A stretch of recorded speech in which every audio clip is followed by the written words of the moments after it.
नमस्कार दोस्तों, कैसे हैं आप लोग। उम्मीद करता हूँ आप लोग बहुत अच्छे होंगे और आपकी तैयारी बहुत अच्छे से चल रही होगी। दोस्तों, हम टॉपिक पढ़ रहे थे विधायी संशोधन भारतीय शासन अधिनियम 1935 और इसी की हम एक क्लास आपको प्रोवाइड करा चुके हैं और यह हमारी दूसरी क्लास है। और हमने लास्ट में पढ़ा था 1893 का अधिनियम और हमको पता है कि हमने 1793 से 20 वर्ष 20 वर्ष और 20 वर्ष इस तरीके से हम अपने वर्षों को आगे बढ़ाते चले गए। ठीक है। और अंततः जो हमारा अधिनियम था, वह आने वाला है अब, वो है 1919 का अधिनियम। ठीक है। क्या था? 1919 का अधिनियम, भारत परिषद अधिनियम। हम इसके बारे में पढ़ने वाले हैं। अब देखिए, इस अधिनियम को एग्जाम में कई बार क्वेश्चन पूछा गया है। 1919 का अधिनियम जो है, इस अधिनियम को मार्ले मिंटो सुधार, क्या नाम दिया गया? मार्ले मिंटो सुधार भी कहा गया था। क्या कहा गया था? मार्ले मिंटो सुधार अधिनियम भी कहा गया था, जिससे कि भारत में संवैधानिक सुधारों के लिए इस अधिनियम को लाया गया था। भारत में संवैधानिक सुधारों को करने के लिए इस अधिनियम को लाया गया था। और यहाँ मिंटो जो थे वह क्या थे? वायसराय थे। और मार्ले जो थे वह सचिव थे, भारतीय सचिव थे, जो भारत की तरफ से रिपोर्ट ब्रिटिश सरकार को दिया करते थे। ठीक है। यहाँ पर क्या किया गया था? एक और काम कि वायसराय की कार्यकारिणी परिषद में, वायसराय की कार्यकारिणी परिषद में प्रथम भारतीय जो शामिल हुए थे, सत्येंद्र प्रसाद सिन्हा हुए थे। इन्हें हम सत्येंद्र सिन्हा बोलते हैं। इनका पूरा नाम था सत्येंद्र प्रसाद सिन्हा। ठीक है। जबकि यहाँ पर तुम्हें पता है कि 1906 में बंगाल विभाजन के बाद में 1906 में मुस्लिम लीग का गठन किया गया था। 1908 में उनको सांप्रदायिक निर्वाचन की मांग को स्वीकार लिया गया था, जबकि संवैधानिक तौर पर पृथकों को, उन्हें मुसलमानों को पृथक निर्वाचन प्रणाली यहाँ पर संवैधानिक तौर से लागू किया गया। ठीक है। और हमने इसी बात को यहाँ पर कवर किया है कि वायसराय कौन थे? यहाँ मिंटो थे। और सचिव कौन थे? मार्ले थे। ठीक है। आगे बात कर सकते हैं। सांप्रदायिक निर्वाचन का जनक जो कहा जाता है वो किसे कहा जाता है? इन्हीं को कहा जाता है। किसको? आपके वायसराय मिंटो को। तो मिंटो को क्या कहा जाता है? मिंटो को कहा जाता है सांप्रदायिक निर्वाचन का जनक। ये भी एग्जाम में क्वेश्चन बन सकता है। और यहाँ पर जो वायसराय की कार्यकारिणी थी उसके सदस्यों की संख्या 15 हुआ करती थी। बाद में उन्हें बढ़ाकर कितनी कर दी? 60 कर दी। कितनी कर दी? 60 कर दी। अब देखिए, इससे पहले जो घटना हुई थी, ये क्या 1919 की जगह 1913 में आना था। ये अधिनियम कब आना था? 1913 में यह अधिनियम आना था, परंतु फिर भी कब आया है? 1909 में चला आया। मगर ऐसा क्यों हुआ? इसके बारे में एक रीज़न मैं आपको बताता हूँ क्या था कि ये अधिनियम से पहले जो घटना हुई थी वह 1903 में द्वितीय दिल्ली दरबार हो गया था।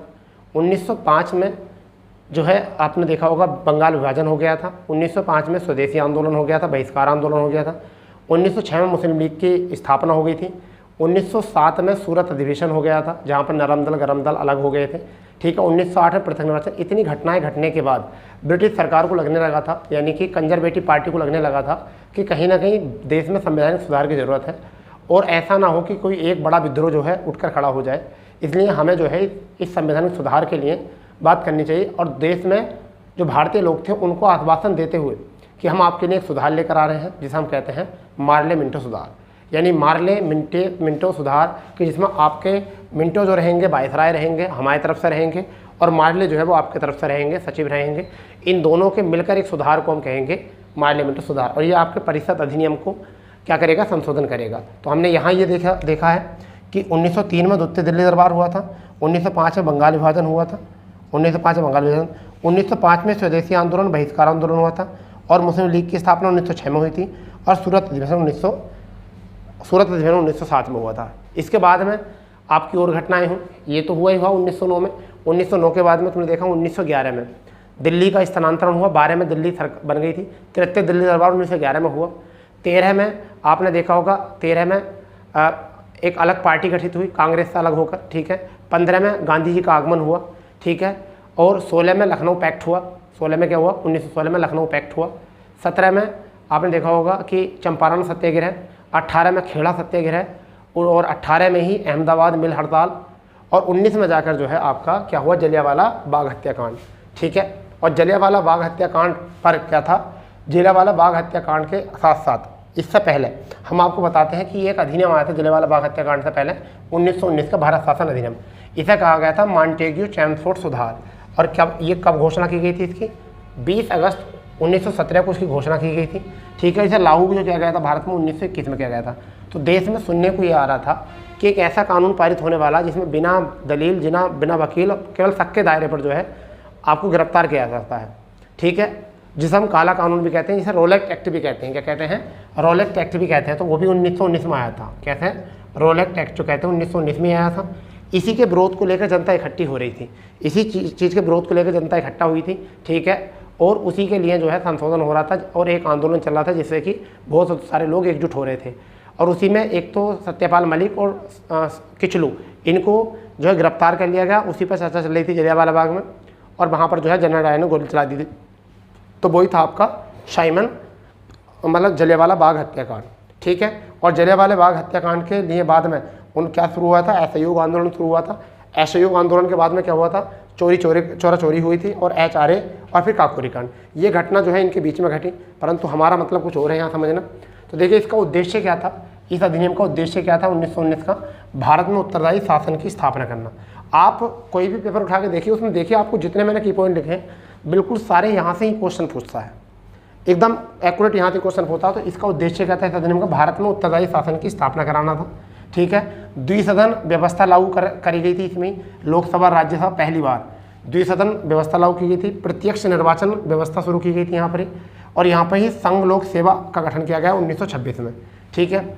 राज्य विधानसभा यानी कि अपना बजट स्वयं बना सकते हैं, ये काम किया गया। और वैधानिक आयोग का गठन किया गया यहाँ पर। किसका? वैधानिक आयोग का गठन किया गया, विधि आयोग का जिसमें कहते हैं। और वायसराय की कार्यकारिणी में 6 सदस्यों में से 3 सदस्य भारतीय होंगे, ये वाली बात कही गई थी। तो इस कमीशन में 1919 में ये बातें थी, एक बार रिकॉल करेंगे, ठीक है। क्या था? मॉन्टेग्यू चैम्सफोर्ड सुधार कहा गया, 20 अगस्त 1917 को लागू किया गया, घोषणा की गई। भारत में 1921 में लागू किया गया। उद्देश्य जो था भारत में उत्तरदायी शासन की स्थापना करना था।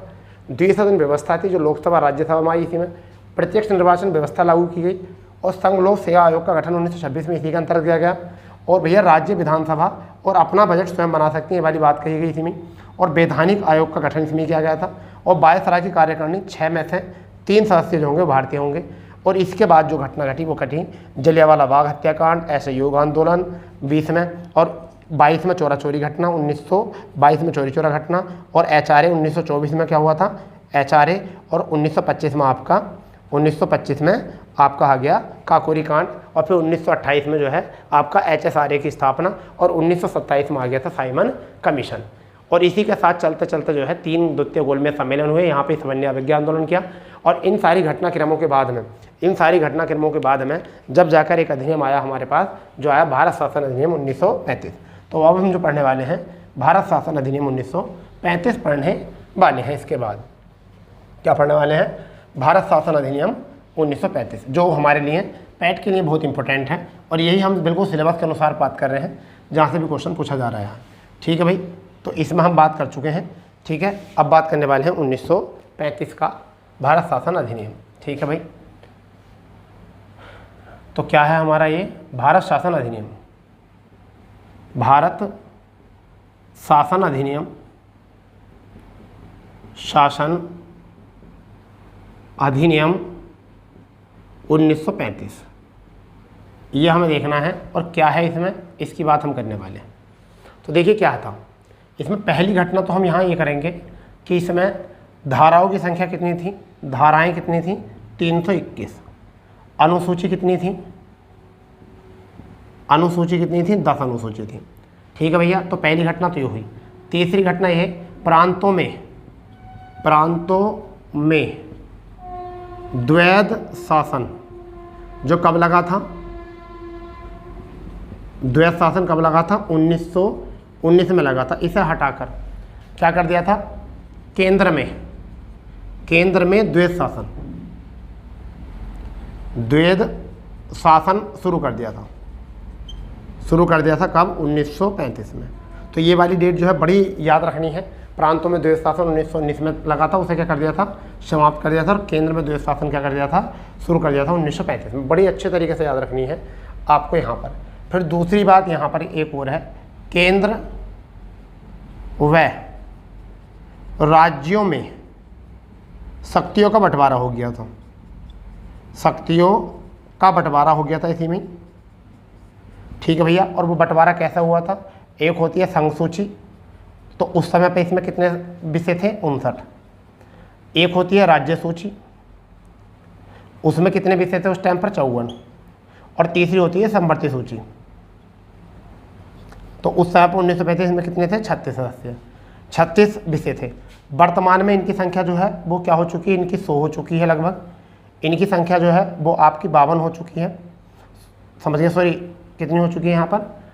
राज्य में हो चुकी है आपकी 47, ठीक है, यानी कितनी हो चुकी है? 47 यानी 61 हो चुकी है, और यहाँ कितनी हो चुकी है? 52 हो चुकी है, यानी कि बढ़ गई है।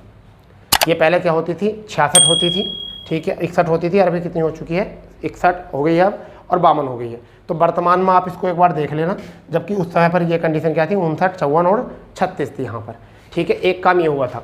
इसके अतिरिक्त क्या था कि आपने देखा बम्बई सिंध प्रांत से अलग हो गया था। क्या हो गया था? बम्बई से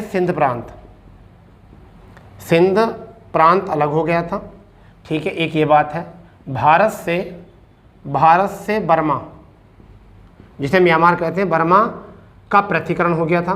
बर्मा का पृथक्करण हो गया था बर्मा का भी, ठीक है, बर्मा अलग हो गया था यहाँ से, इतना थोड़ा सा याद रखना है, ठीक है। और नेहरू जी ने इसे क्या कहा था? इसने कहा था कि एक कार, समझ गए, यह अधिनियम ऐसा है कि यह एक कार है, यह एक ऐसी कार है, सॉरी एक ऐसी कार जिसमें ब्रेक तो हैं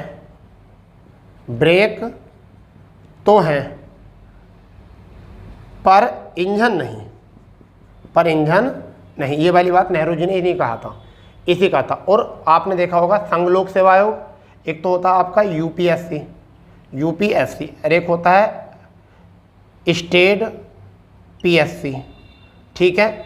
इन दोनों को मिलाकर क्या बना दिया था? एक संयुक्त लोक सेवा आयोग बना दिया था। लोक सेवा आयोग बना दिया था। इनको सबको मिलाकर, दोनों को क्या है नहीं कि प्रांत, 2 या 2 से अधिक प्रांतों में अपनी सिविल सेवाओं की परीक्षा कराने के लिए क्या बना दिया था? संयुक्त लोक सेवा आयोग का गठन कर दिया था यहाँ पर, ठीक है। संघीय न्यायालय की स्थापना हो गई थी इसमें। क्या हो गई थी? संघीय न्यायालय की स्थापना 1937 में हो गई थी। संघीय न्यायालय की स्थापना हो गई थी 1935 में, ये भी थोड़ा याद रखना है। और आरबीआई की स्थापना यहाँ पे हो गई थी। आरबीआई की स्थापना इसी में हो गई थी, स्थापना 1935 में, ठीक है, इसी शासन में हुई थी। और अगर हम बात करें तो भारत परिषद का अंत हो गया था। किसका हो गया था? भारत परिषद का अंत हो गया था।